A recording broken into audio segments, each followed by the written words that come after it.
साथियों नमस्कार, मैं विवेक द्विवेदी। 56 दिन हो गया साथियों। देखो हम लोग पानी की टंकी जर्जर अवस्था में बैठे हैं। पानी की टंकी जो है जर्जर है। यहाँ के अधिकारी लोग बताते हैं, कर्मचारी बताते हैं कि आप लोग रिस्की है। सीढ़ी तक हिल रही, मैं आपको बताना चाहूँगा। सीढ़ी जो है सबसे लास्ट अंतिम जो सीढ़ी हम लोग आते हैं, आप दिखा दीजिए आलोक जी, आलोक सिंह जी दिखाइए कि सीढ़ी। और कभी भी किसी वक्त हादसा हो सकता है। मैं शासन प्रशासन से भी कहना चाहूँगा, जल्द से जल्द निर्णय दें। 1,37,000 के बचे समस्त पदों को योग्य शिक्षक से भरें और 69,000 में जोड़ें। सुप्रीम कोर्ट के आदेश का सम्मान करें। सुप्रीम कोर्ट ने साफ शब्दों में कहा था 1,37,000 को 2 क्रमागत पार्टों भरना है। इसका मतलब ये होता है कि पहली वैकेंसी की बची सीटों को दूसरी वैकेंसी मतलब कि 68,500 की बची सीटें 69,000 में जोड़ दें। जब आप 72,825 की सीटें 68,500 में जोड़ सकते हैं, 100 सीटें, तो जाहिर सी बात है कि आप 68,500 की बची सीटों को 69,000 में आप जोड़ सकते हैं। और योग्य अभ्यर्थियों के साथ न्याय करें।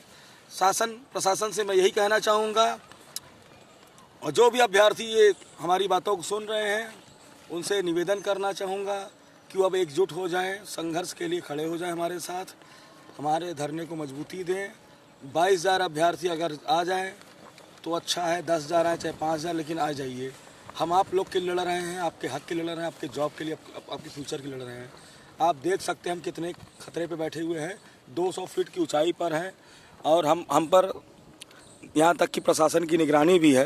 प्रशासन बहुत ध्यान दे रही है कि अब अभ्यर्थी लोग क्या कर रहे हैं। लेकिन हम लोग योग्य अभ्यर्थी हैं। तो योग्य अभ्यर्थी का मतलब होता है योग्यता का परिचय दीजिए। योग्यता का हम लोग परिचय दे रहे हैं। हम लोग कोई भी नियम कानून के विरुद्ध काम नहीं करेंगे। शांति से बैठे हैं। हमारे मित्र अरविंद शिखरवार जी, मलकीत सिंह जी बैठे हैं। ऊपर अभय श्रीवास्तव जी है। ऊंचाई पे देख लीजिए, आलोक सिंह जी दिखाइए।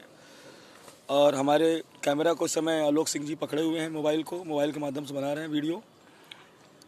आप लोग एकजुट हो जाइए, समय आ गया है। अभी नहीं तो कभी नहीं। स्वामी विवेकानंद का स्लोगन फिर से मैं बोलता हूँ, उत्तिष्ठत जागृत प्राप्ति वरान्य बोध्यत। उठिए, जागिए, कर्म के लिए तत्पर हो जाइए जब तक कि आपको लक्ष्य की प्राप्ति ना हो जाए। हमने कर्म कर दिया है, ऐसा कर्म किया कि 90% कर्म कर दिया है। अब 10% लक्ष्य आपके पास है। आप स्वयं आइए, मेहनत कीजिए, हमारे साथ जुड़िए। मैं आपको यकीन दिलाता हूँ 10% जो बची मेहनत है वो लक्ष्य में कन्वर्ट हो जाएगी। हम लोग का उद्देश्य पूरा होगा। और निश्चित तौर से 15 अगस्त के बाद जब डिसीजन आएगा तो कुछ दिन बाद जियो हमारा जारी होगा और हम लोग अपने अपने विद्यालय में होंगे। 22,000 जो सीटों की मुहिम हमने छेड़ी है, शेयर के लिए कर दी, वो प्रयागराज से वो 22,000 की मसाल तभी चलेगी जब बुझेगी, जब 22,000 सीटें जुड़ जाएगी। आगे की बात हमारे शेयर के लिए क्या शेयर के लिए। हाँ, हम सभी अभ्यर्थियों से निवेदन करेंगे, भाई बहन से, 75 जिले के जो भी ये वीडियो को देख रहे हैं, इस वीडियो को आप लोग इतना शेयर कीजिए कि ये वीडियो यूपी के हर व्हाट्सएप मोबाइल नंबर पर होना चाहिए ताकि वायरल हो जाए। और जितना ये वायरल होगा वीडियो, मैं आपको यकीन दिलाता हूँ हमारी मांग उतनी तेज़ हो जाएगी, हमारी मांग को मजबूती मिलेगी। बहुत जल्द हमारा निर्णय आएगा और हमारा सबका सिलेक्शन सुनिश्चित होगा। आगे की बात हमारे परम प्रिय मित्र जी है अरविंद शिखरवार जी, बहुत ही अच्छे व्यक्ति हैं, दिल के बहुत साफ हैं ये। साथियों नमस्कार, मैं अरविंद शिखरवार। साथियों देखिए, हम 200 फीट की ऊंचाई पर है, इतनी ऊंचाई पर है। देखो हम कड़ी धूप में भी किसके लिए लड़ रहे हैं, आप लोगों के लिए। साथियों आपसे अनुरोध है कि आप धरने में आएँ, इसको सफल बनाएं। आपको पता है इतनी ऊंचाई पर है, सोते हुए भी पता नहीं गिर जाएं, न जाने मौत हमारी ज़िंदगी पे कब अपना आलम लिख दे। देखिए हम यहाँ पर किस लिए हैं, आप लोगों के लिए, अपने परिवार के लिए। अब हमारे ऊपर रस्सी नहीं, कुछ नहीं। देखिए हमें रोना भी आ रहा है और ज़िंदगी से संघर्ष भी याद आ रहा है। जब महात्मा गांधी सन 1942 में जब उन्होंने आंदोलन शुरू किया था, उनके पास 76 लोग थे। धीरे धीरे उस आंदोलन ने बड़ा रूप ले लिया, देश को आज़ादी मिल गई। भाइयों, अगर आप सब लोग, बहनें, सभी आप आकर के हमारे इस धरने में आएंगे तो ये धरना बहुत सफल होगा और देश की आज़ादी के साथ हम लोगों को भी आज़ादी मिलेगी। हम अपने छोटे छोटे बच्चों को माँ बाप को छोड़ कर के आए हैं। देखिए आप लोगों को ज़रा सा भी तरस नहीं आ रहा है हमारे ऊपर, क्या हम ही इन सारी नौकरियों को ले लेंगे? अपना उत्तरदायित्व अपना कर्तव्य समझ कर के आए। जब आप लोग नहीं आएंगे तो हम कैसे लड़ेंगे? बताइए, एक अकेला लड़ सकता है क्या? जब एक से एक कंधे से कंधा मिलता है तो मजबूती बनती है। भाइयों, आपके कांधे की ज़रूरत है, न कि सलाह की। आप सलाह न दिया करें, सलाह से कुछ नहीं होगा, आपकी सहयोग की ज़रूरत है। ये सरकार बहुत तानाशाही है और सरकार झुकने पे मजबूर हो रही है। हमने भी कसम खा ली है कि हम इस टंकी से जब तक नहीं उतरेंगे, जब तक शासन या प्रशासन हमें लिखित आदेश नहीं दे देगा। भाइयों, आप आओगे नीचे, कम से कम आपका जनबल दिखेगा, सरकार घुटने टेक देगी। और पता है, कभी भी संघर्ष से ही हमेशा जीत मिलती है। क्या देश को आज़ादी ऐसी मिल गई थी? आप लोग चैन से सो रहे हो, क्यों सो रहे हो? उन परमवीरों की वजह से, जिन्होंने देश के लिए अपना बलिदान कर दिया। तो आइए भैया, आप सब लोगों को आना अनिवार्य है। अगर नहीं आए तो ज़िंदगी भर रोने पे मजबूर हो जाओगे। ये ज़िंदगी कभी तुम्हें दोबारा मौका नहीं दोगी, न ही तुम नौकरी प्राप्त कर पाओगे। आओ मित्रों, आओ, आपसे बार बार कहना पड़ रहा है।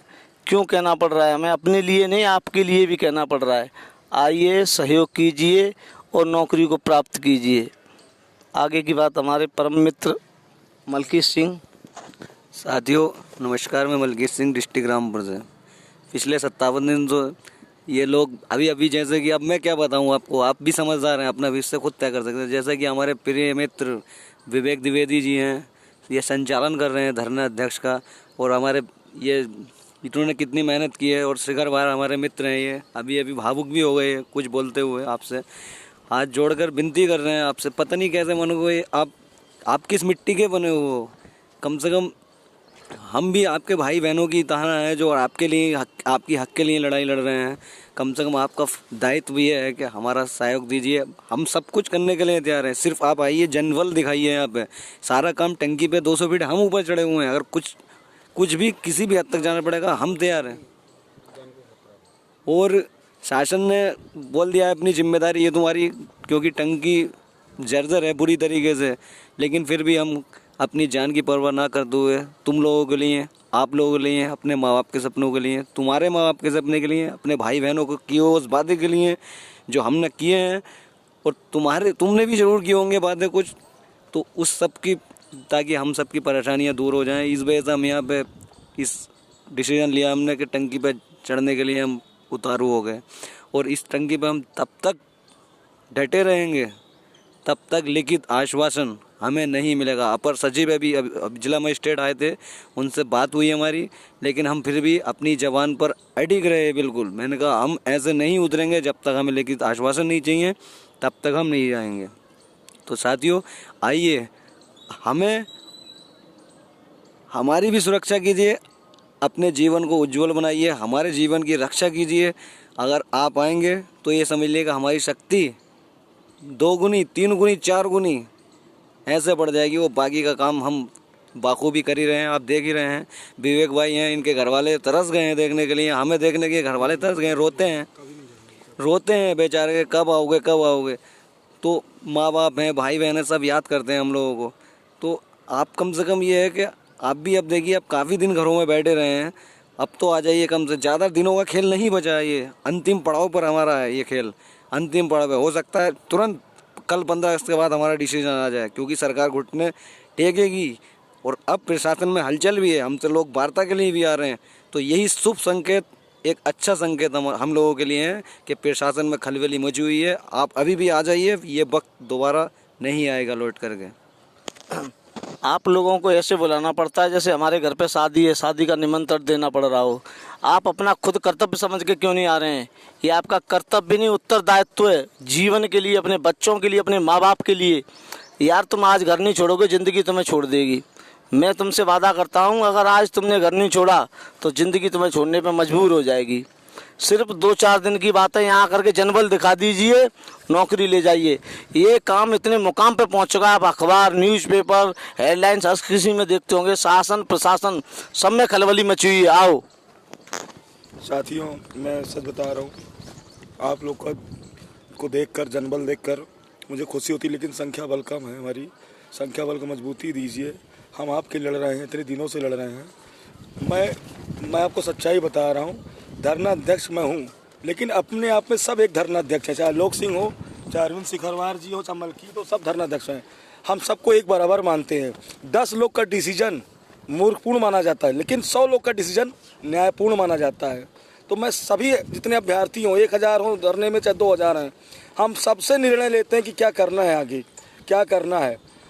हमारे भी माता पिता हैं, 56-57 दिन हो गए मैं कभी घर नहीं गया। मैं सबको अपने भाई बहन की तरह मानता हूँ। मैं भूखा सो जाऊँगा ठीक है, लेकिन हमारे साथ जुड़े हमारे भाई बहन कभी भूखा ना सोएं, हमारा ये नेचर है, ठीक है। और ऐसा नहीं है, हम मरने से नहीं डरते हैं। क्यों नहीं डरते? क्योंकि हमें ज़िंदगी से प्यार नहीं है। हम अपने भाई बहन के लिए जान भी दे देंगे। हमारे मरने से अगर 22,000 परिवार में खुशियाँ आ जाएंगी तो अपनी जान देने को तैयार हैं हम। सच्चाई बता दिया। और 22,000 अभ्यर्थियों को नौकरी दिलवाना यही हमारा कर्तव्य है, और हर घर में खुशियाँ रहें। आगे की बात आलोक सिंह जी करेंगे। साथियों, मैं आप लोगों को कह देना चाह रहा हूँ कि आप लोग जो है लगातार यहाँ से लाइव जुड़ते हैं, हर एक चीज़ देखते हैं, तो अब नहीं आएंगे तो कब आएंगे आप लोग? लगातार हम लोग संघर्ष यहाँ कर रहे हैं, 200 फीट की ऊंचाई पे बैठे हुए हैं सिर्फ आपके लिए। अगर अब आप लोग घर से नहीं निकलेंगे तो कब निकलेंगे? ये चुनाव का समय है, सरकार पूरी तरह से दबाव में है। लगातार यहाँ पर उनके अधिकारी आ रहे हैं, हम हमारी टीम से वार्ता कर रहे हैं, बाकी चीज़ें भी हो रही हैं, मगर हम लोगों ने भी जो निर्णय किया है कि जब तक हमको लिखित आदेश नहीं देंगे तब तक हम नहीं उतरेंगे, किसी कीमत पर नहीं उतरेंगे। मगर आप लोग जो आएंगे तो कम से कम नीचे से हमारा बैठकर हमारा सहयोग करेंगे, और आप ही की संख्या देखकर सरकार और दबाव में आएगी। अभी तो जितना दबाव हम लोग बना ले गए हैं उससे कहीं अधिक दबाव बन जाएगा, और 2 से 3 दिन बस यही आपको इतना देना है, इतना, इससे ज़्यादा हम समय आपका नहीं मांग रहे हैं। सिर्फ 2 से 3 दिन आप हमें समय दे दीजिए और यहाँ SCRT पर चले आइए और अपने भविष्य को उज्जवल कर लीजिए, क्योंकि अब इससे ज़्यादा समय आपको नहीं मिलेगा। 3 साल आप फिर बर्बाद करोगे, पेपर दोगे, रिजल्ट आएगा कि नहीं आएगा, पेपर रद्द होगा, कैंसिल होगा कि घोटाला हो जाएगा। तो अब जो है समझिए और घर से निकल जाइए। प्रफुल्ल द्विवेदी कह रहे हैं, हम आप लोग को सैल्यूट करते हैं। प्रफुल्ल द्विवेदी जी, आप स्वयं आइए और पूरे धरने को सैल्यूट कीजिए, लेकिन आपका प्रेजेंट होना भी तो जरूरी है, आप लोग उपस्थित होना जरूरी है। घर बैठ के सैल्यूट करते हैं, बताइए आप लोग, संख्या बल बढ़ाइए, आइए सभी लोग आइए। भाई हम लोग इतनी मेहनत कर रहे हैं, आप लोग मेहनत को देखिए और आ जाइए। समय अगर ये चला गया तो दोबारा ना इलेक्शन होगा और ना ये ऐसा आप लोग दबाव बना पाएंगे। पुनीत सिंह लिख रहे हैं, विवेक भाई सब लोग डरे हुए हैं कि हमारा नाम नहीं आएगा, इस कारण लोग आ नहीं रहे। पहले सुप्रीम कोर्ट का आदेश का सम्मान करवाया जाएगा, उसके बाद हम ये भी देखेंगे कि आप लोग के लिए क्या करना है। चिंता न करिए आप, हम आप भाई नाम सबका आएगा। 27,000 सीटें हैं, इतनी कम सीटें नहीं हैं। और 27,000 कम नहीं होती है, सबका नाम आएगा। अब मैं आपको कड़वा सच बोल देता हूँ, जनरल SC तो लगभग सबका होगा, और 3 से 4 गुणांक लगभग। अब लीजिए विवेक भाई से बात करिए, बोल दें। देखिए 27,000 सीटें मान लीजिए मिलती है, तो ये मान के चलिए कि जर्नल में जो भी बच्चे होंगे 9 साढ़े 9 हज़ार, दिमाग लगा के सोचिएगा। और 3700 SC बच्चे हैं, और सब ज़्यादा किसके पास है? OBC भाई बहन हमारे। तो OBC के मान चलिए 3 से 4 गुणा गिरेंगे, और जनरल SC तो मेरे ख्याल से कोई बचेगा नहीं। अब आप सोच लीजिए, तो आप यही सोच के हमारी बात को मान के आइए, अधिक से अधिक संख्या बल बढ़ाइए। सरकार भी देखना चाहती कितने अभ्यर्थी जॉब के लिए परेशान हैं, कितने अभ्यर्थी जॉब के लिए ललायित हैं। तो आइए, अपने भविष्य के लिए आइए, अपने जॉब के लिए, अपने कल खुशियों के लिए, अपने फ्यूचर के लिए आइए। मैं आपको बता रहा हूँ, अगर आप नहीं आएंगे ना, यही मोहल्ले वाले आपको गाली देंगे, परिवार वाले गाली देंगे, माँ बाप कब तक आपका ध्यान दें, कब तक पैसा देंगे।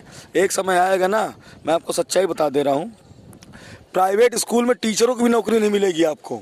जो 8-10 हज़ार लोग पाते हैं कमाने जीवन यापन के लिए, वो भी नहीं मिलेगी। और यही आपके परिवार वाले आपको गाली सुनाएंगे, हड़काएंगे आपको कि बताओ जब धरने के समय तो नहीं गए, आज तो तुम लोग का कैरियर बर्बाद हो गया। आज आपकी एज है, जोश है, जुनून, आ जाइए, नौकरी पा जाइए संख्या बल के साथ। हाँ, कल को आप ही के परिवार, आप ही की बीवी आपको गाली देगी, है ना। आपके पति आपको सुनाएंगे, डांटेंगे कि तुम क्यों नहीं गए उस समय, हाँ, जब विवेक भाई धरना दे रहे थे, क्यों नहीं संख्या बल दी। तुम लड़कियों को डांट पड़ेगी घर से। हालांकि लड़कियों के पास मजबूरी होती है, मैं सब समझता हूँ, लेकिन कम से कम लखनऊ की जो बहनें हमारी हैं उनको तो आना चाहिए। आसपास के ज़िले की बहनें हैं, लखनऊ है, बाराबंकी है, उन्नाव, औरैया, अगल बगल जो ज़िला है, प्रयागराज, ये सब तो हैं। हमारे कम से कम 70-80 बहनें हैं इस समय हमारी, है ना। तो मैं आपको गाजियाबाद और उधर से आ जाती हैं, इधर से बताइए, गाजियाबाद मेरठ से हमारी बहनें आ रही हैं, लखनऊ से नहीं आ रही हैं। हाँ, अब बताती क्या है हमसे, भैया हमारी तबीयत खराब है, भैया हमारे पापा की तबीयत खराब है, ऐसे तो हमारे पिताजी को भी शुगर और किडनी की समस्या है, हम घर लौट जाएं तो धरना कौन संभालेगा बताइए। अरविंद सिकरवार हमारे मित्र हैं, बहुत अच्छे मित्र हैं, और डायबिटीज़ इनको शुगर है, लेकिन फिर भी डटे हुए हैं हमारे साथ 56 दिन से। मैं एक दिन भी घर नहीं गया, मम्मी मेरी रो रही थी, पापा रो दिए कि कम से कम एक दिन तो आ जाओ, लेकिन मैं नहीं गया। और लोग लखनऊ से नहीं आते, लखनऊ के लोग हमको फ़ोन करते हैं, भाई हमारे कुछ भाई कुछ बहन भाई ऐसे कहते हैं, सर एक बाथरूम में फिसल गए तो चोट लग गई, तो सर चल नहीं पा रहे हैं। अब बताइए ये क्या तरीका है। कोई कह रहे हैं 4 दिन से पेट में दर्द रहता है, लूज मोशन हो रहा है। बताइए, इस तरह के हमको बहाने बताते रहते हैं सब लोग। और ग्रुप में बोलते हैं कि विवेक भाई लगे रहो, हम आपके साथ हैं। बताइए, अकेला चना भाड़ नहीं फोड़ता, याद रखिएगा। जब 1000 चने होते हैं तब भाड़ फूटता, तब चना खिल के निकलता खाने लायक। अगर कल को सरकार ने बोल दिया कि यार तुम्हारे पास जितने प्रत्यावेदन उसी को समझौता करा दिया, तो क्या करेंगे आप। देखिए, जिसकी लाठी उसकी भैंस, कोर्ट उसी की होती है जो जिसकी सरकार होती है। अब पता चला 3.5 प्रत्यावेदन हमने दे दिए, 3.5 को मान ली बात, फिर आप कोर्ट केस करेंगे, खारिज हो जाएगा। 72,825 में 800 कुछ लोग याची की नौकरी मिली, हज़ारों याचिकाएं पड़ी, सुप्रीम कोर्ट ने खारिज कर दिया। बोले पहले क्यों नहीं याची बने। हाँ, हिमांशु राणा कहानी बता रहा हूँ। 823 पद या 823 याचियों को मिला था 72,825, उसके बाद हज़ारों याचिकाएं पड़ी, कोई मतलब नहीं है। वो सब एक जगह इकट्ठा करके कूड़े में रख दिए। सरकार से बात बनवा ली उन्होंने, और सरकार से बात बनवा ली, हज़ारों याचिकाएं, कितने लड़के रो दिए बैठ के घर में, खूब रोए फूट फूट के। ऐसे एक दिन फूट फूट कर रोएंगे सब लोग, मैं बता रहा हूँ। और आपके घर वाले आपको कहेंगे लो हमारी तरफ से रुमाल ले लो फ्री में गिफ्ट में, पोछो आंसू बैठ के। और अब 3,500 अभ्यर्थी को नौकरी मिलेगी, फिर सोच लीजिए। आगे बात आलोक भाई करेंगे, फिर समाप्त करेंगे हम लोग। दोस्तों, जो भी समय है, समय को देखते हुए आप लोग जो है घरों से निकल जाइए, अभी भी समय है। अगर कहीं सरकार जो है उतने लोगों पे विचार की जितने लोग धरने में हैं और जितने लोगों का प्रत्यावेदन आया हुआ है, तो आप लोगों के लिए ये बहुत ही निगेटिव पॉइंट हो जाएगा। इस वजह से अभी भी आपके पास समय है, चले आइए। जो पास है वो खास है, बड़े शब्दों में बोल दिया मैंने। जो कड़वा सच सुनना चाहते सुन लीजिए, 69,000 में जो पास है समझ लीजिए वो खास है। और इस वीडियो को आप लोग शेयर करिए, जितना अधिक से अधिक हो सके अपने दोस्तों में शेयर करिए, ग्रुप में शेयर करिए। बस इसी के साथ मैं अपनी वाणी को विराम देता हूँ। बहुत बहुत धन्यवाद।